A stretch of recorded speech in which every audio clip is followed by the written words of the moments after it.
students, myself Priyanka Goswami. In this session, we will discuss about the chapter Constructional Features and Working Principles of Other Instruments or Meters of the subject Electrical Measuring Instrument. Current Transformer.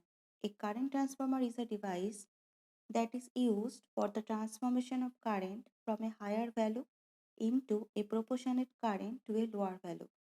It transforms the high voltage current into the low voltage current, due to which the heavy current flows through the transmission lines is safely monitored by the ammeter. The construction. Core material of current transformer is usually low loss silicon steel or metal. Core should have high permeability and low loss. To keep losses low, flux density is kept low, approx 0.1 Tesla. Core lamination can be rectangular or ring-shaped. Windings must be rigid to withstand extremely large mechanical forces produced by short-circuit currents. For low and medium voltage, tape and varnish insulations are used, while high voltage working current transformer may be compound filled or oil immersed. The primary of a current transformer consists of a few turns of thick cross-section which is connected in series with the high current line. The primary is just one turn formed by taking the line conductor through the secondary winding. The secondary winding consists of a large number of turns of fine wire, which is designed for 5 ampere or 1 ampere rating. So a current transformer is step-up transformer. The current transformer has the secondary effectively short-circuited through the low impedance of the ammeter. Now, burden on a load. The burden of a current transformer is the value of the load which is connected across the secondary transformer. It is expressed as the output in volt ampere. The rated burden is the value of the burden on the nameplate of the current transformer. The rated burden is the product of voltage and current on the secondary. When current transformer supply the instrument or relay with its maximum rated value of current. Now, effect of open secondary windings of a current transformer. The current transformer must never be operated on open circuit because there will be no secondary MMF, and since the primary current is fixed, so the core flux will increase enormously. This will cause large eddy current and hysteresis losses. So resulting the high temperature may damage the insulation or the core, and a very high voltage will be induced in the multi-turn secondary, and this high voltage may be dangerous both to the life and to the insulation. Now error, ratio and phase angle errors of current transformer. What is ratio error? Due to actual transformation ratio being different from the trans ratio KT. Here, it depends upon the magnetizing and loss component of the exciting current, the secondary winding load current and its power factor.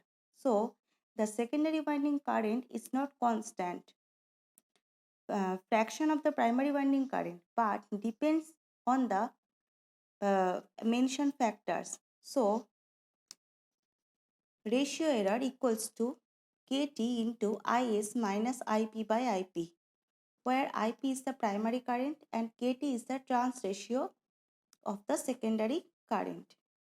Now, phase angle error. This error is detected or denoted by an angle theta. Here, an ideal transformer, the vector angle between the primary and reversed secondary current is 0. But in an actual current transformer, there is a phase difference between the primary and secondary current because the primary current has also supplied the component of exciting current. So the difference between the two phases is known as phase angle error. Now, potential transformer or voltage transformer. A potential transformer is a step-down transformer which is used along with a low range voltmeter for measuring high voltage. Here, the primary is connected across the high voltage supply and the secondary to the voltmeter or potential coil of the wattmeter. Since the voltmeter or potential coil impedance is very high, the secondary current is very small, and the potential transformer behaves as an ordinary two-winding transformer which is operating on no load. Figure shows a potential transformer which is used to measure the voltage of a circuit. It may be noted that the secondary is grounded, and if the insulation breaks down, the high voltage does not endanger personnel who may be reading the meters. These transformers are made with high quality iron core operating at very low flux densities so that magnetizing current may be very small. Careful design ensures minimum variations of voltage ratio with the load and minimum phase shift between input and output voltages. Potential transformer secondary is commonly designed for an output voltage of 110 volt, and potential transformer is different from power transformer. In power transformer, current is 5% of full load current, while in case of potential transformer, secondary current is of the same order as the magnetizing current. If Vp is the system voltage which is applied to the primary of the potential transformer, then voltage drops due to the resistance and reactance of primary winding due to the primary current Ip. After subtracting this voltage from the voltage drop Vp, Ep will appear across the primary terminals. This Ep is equal to primary induced EMF. This primary EMF will transform to the secondary winding by mutual induction, and transformed EMF is ES. Again, ES will be dropped by the secondary winding resistance and reactance. So the resultant will actually appears across the burden terminals and it is denoted by Vs. So if the system voltage is Vp, ideally Vp by Kt should be the secondary voltage of potential transformer. But actual secondary voltage of potential transformer is Vs. Now error. Voltage error or ratio error in the potential transformer. The difference between the ideal value Vp by Kt and the actual value Vs is the voltage error or ratio error. So percentage voltage error equals to Vp minus Kt into Vs by Vp into 100%. Now phase angle error. In an ideal transformer, there should not be any phase difference between primary winding voltage and the secondary winding voltage reversed. However, in an actual transformer, there exists a phase difference between primary winding voltage and the secondary winding voltage reversed. Now cause of error in potential transformer. The voltage which is applied to the primary of the potential transformer first drops due to the internal impedance of the primary. Then it appears across the primary winding. Then transformed proportionally to its turns ratio to the secondary winding. This transformed voltage across the secondary winding will again drop due to the internal impedance of the secondary before appearing across the burden terminals.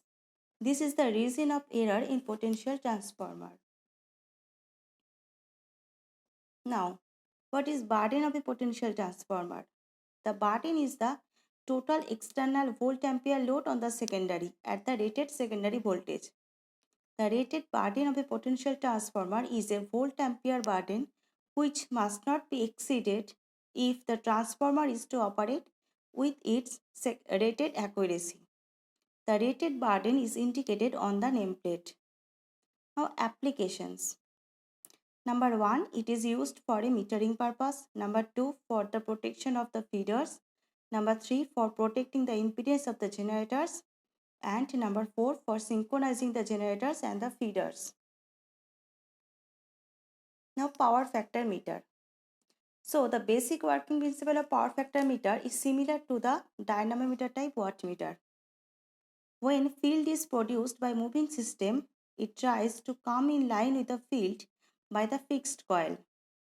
Deflecting torque is exerted on the moving system which deflects the pointer to attached to it. So now construction of a power factor meter. It consists two fixed coils which is connected in series carrying the load current forming the current in the circuit, and two identical moving coils A and B fixed at nearly right angle to each other and pivoted on the same spindle. The current coils FF are wound with thick wire, whereas pressure coils A and B are wound with fine wire, to which a pointer is attached, constitutes the moving system. The pressure coil A is connected across the supply through the non-inductive resistant, and pressure coil B is connected across the supply through the highly inductive choke coil of the inductance L. The current in the two pressure coil A and B are the same. Thus, the field produced by the two coils are of the same strength. The field produced by the coil A is slightly less than 90 degree because it formed the plane of the coil A by the electrical angle which is slightly less than 90 degree.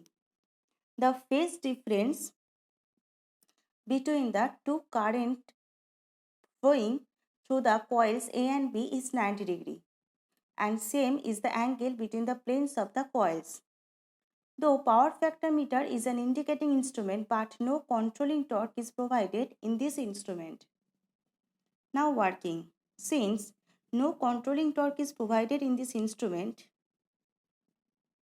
when it is not connected in the circuit, and the moving coils will remain same in the position where these are turned. And this will only happen when the moving system is balanced. When instrument is connected to the load circuit, current flows through the fixed coils FF and moving coils A and B. Flux is set by the fixed coils and moving coils. So by the alignment of the two fields, torque develops.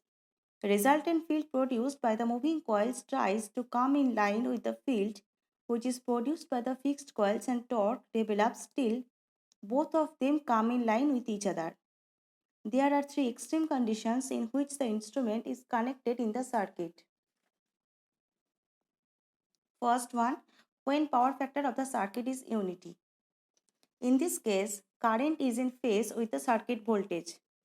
The current flowing through the potential coil A is in phase with the voltage which is also in phase with the current which is flowing through the coil FF. At the same time, the current flowing through the potential coil B lags behind the voltage, as well as the current flowing through the current coil fixed coils FF by 90 degree. Thus, pressure coil A will experience a turning moment, so its plane will come in position parallel to the plane of the current coil FF. The torque acting on the pressure coil B is 0. Thus, pointer indicates unity power factor on the scale.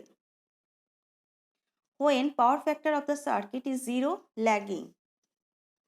Here, I lags behind the voltage by 90 degree. Therefore, current flowing through the potential coil B will be in phase with the current in the current coils FF, both being lagging behind voltage by 90 degree.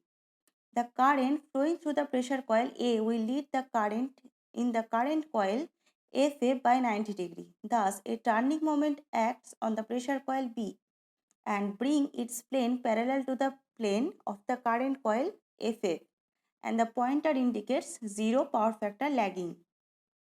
And when the power factor of the circuit is 0 leading, current leads by the voltage by 90 degree. Therefore, current flowing through the A lags the current in the current coil FF by 90 degree, and current flowing through the B coils lags the current in the current coil FF by 180 degree. Thus, an opposite turning moment acts on the potential coil B and bring it to the plane of current coil FF, and the pointer indicates 0 power factor leading. Now, three-phase power factor meter. It consists two fixed coils FF connected in series, one of the phases, and carries the line current which is shown in the figure. Two identical moving coils A and B are fixed with their planes 120 degree apart and are connected across the two remaining phases respectively through high resistance which is shown in figure. In this case, there is no necessity for phase splitting by artificial means. So, the required phase displacement between the currents in the moving coil can be obtained from the supply itself. Now, working principle.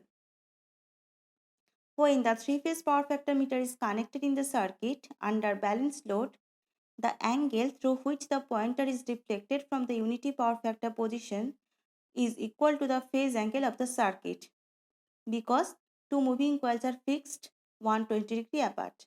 The deflection in three-phase power factor meter are independent of frequency and waveform since the current in the two moving coils are affected in the same way by any change of frequency. Now digital multimeter. There are three parts: input to signal conditioning, then analog to digital converter, and then display unit. Now, first one, signal conditioning. It converts analog input signal or measured quantity to DC voltage equivalent. Number two, analog to digital converter. The ADC or analog to digital converter translates this DC signal to the digital form. And display unit. It shows the resultant value with appropriate annunciation such as measurement units of the original input signals. So to measure the parameters such as AC and DC voltage, AC and DC current, resistance, frequency, temperature, etc. These inputs must be switched and conditioned to present an equivalent DC voltage of the appropriate range to the analog to digital converter. For DC voltage measurement, a wide range of voltage input is scaled to the limited range of ADC. A resistive divider is used to do this. For AC voltage measurement, the signal is scaled and then converted to DC equivalent value before sending to ADC. For DC and AC measurement, it is necessary to convert the current at the input to a voltage for use by ADC. This is done by a series of switched resistors called shunts. For resistance measurement, it is necessary to create a voltage which is proportional to the resistance because of the ADC measure only the DC voltage. There are four advantages: high accuracy, high input impedance, smaller in size, and the meter eliminate observational errors. Now clamp meter. This is a device which is used to measure the current in an efficient, convenient and the safe manner without using test leads, which is known as clamp meter. The main feature of this type of transformer is that it can be used instantaneously for measurement of current in a current carrying conductor, that is cable, insulated bus bars or fuse link, without interrupting the circuit for connection of ammeter in series with the circuit. Figure shows the diagram of a clip-on type current transformer or clamp meter. It consists of a laminated core which is so arranged that it can be opened out at a hinge section by merely pressing a trigger like projection, where the core is thus opened, and it permits the admission of very heavy current carrying bus bars or feeders, where upon it the trigger is released and the core is tightly closed by a spring. The current carrying conductor of feeder acts as a singleton primary, whereas the secondary is connected across the standard ammeter conveniently mounted in the handle itself. The ammeter gives the value of the current which is flowing through the conductor. So, the working principle of the clamp meter is the magnetic induction principle to create AC current measurement without contact. The flow of current throughout the wire generates a magnetic field. Hall effect sensor mainly detects the magnetic field that is caused by the flow of current and which cause a less voltage across the sensor. And the instrument can be used in AC circuits only, and if it can be operated by one hand. The accuracy claimed by the manufacturers within 3% of full scale with the conductor in a central position of the core. These transformers are designed for a voltage of 5 kV between the primary and secondary windings. And clamp meter construction. First, transformer clamps. Transformer clamps or jaws are used to detect the magnetic field while the current flowing in the conductor. Clamp opening trigger. It is used to open or close the clamps. Power switch. Power switch is used to switch on and off the meter. Backlight button. Backlight button is used to activate the LCD display to read the display value easily at night or in the dark places. Hold button. Hold button mainly holds the final value on the LCD display. Negative or ground input terminal. The ground input terminal is used for connecting the ground jack or negative of the meter cable. Positive input terminal. The terminal is used for connecting the positive jack in the meter cable. And last, LCD display. The LCD display is used to show the measured value. And functional rotary switch. This switch is used to choose the current based on the range and type which is being measured. How to use clamp meter? First, connect the current probe to the meter. Next, connect the stretchy tube of the probe in the region of the conductor. The distance between the probe and the conductor must be above 1 inch or 2.5 cm. Rotate the dial to the symbol. Check the value of the current on the LCD display. And these are the applications. This is used for measuring high level current. By using digital multimeter, we cannot measure the current of 10 ampere or more than 30 seconds without damaging the meter. And this is include industrial controls, industrial equipment, commercial, residential electrical system or HVAC. And these are used to troubleshoot fixing problems, execute last circuit test, and manage beginner electricians while fitting the electrical instrument. And these are also used to execute scheduled preventive protection as well as troubleshooting of the system. Next, synchronoscope.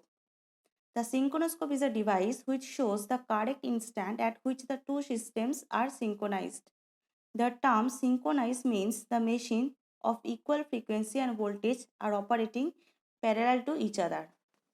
The synchronoscope consists two-phase wound stator and rotor. The alternators provide the two-phase supply to the synchronoscope. If any of the two phases of the machine are synchronized, then the third phase was automatically being synchronized. The existing alternator gives the supply to the stator of the synchronoscope, and the incoming alternator gives the supply to the rotor. The phase shift between the supplies indicates difference in phase and frequency to the alternators connected parallel to each other.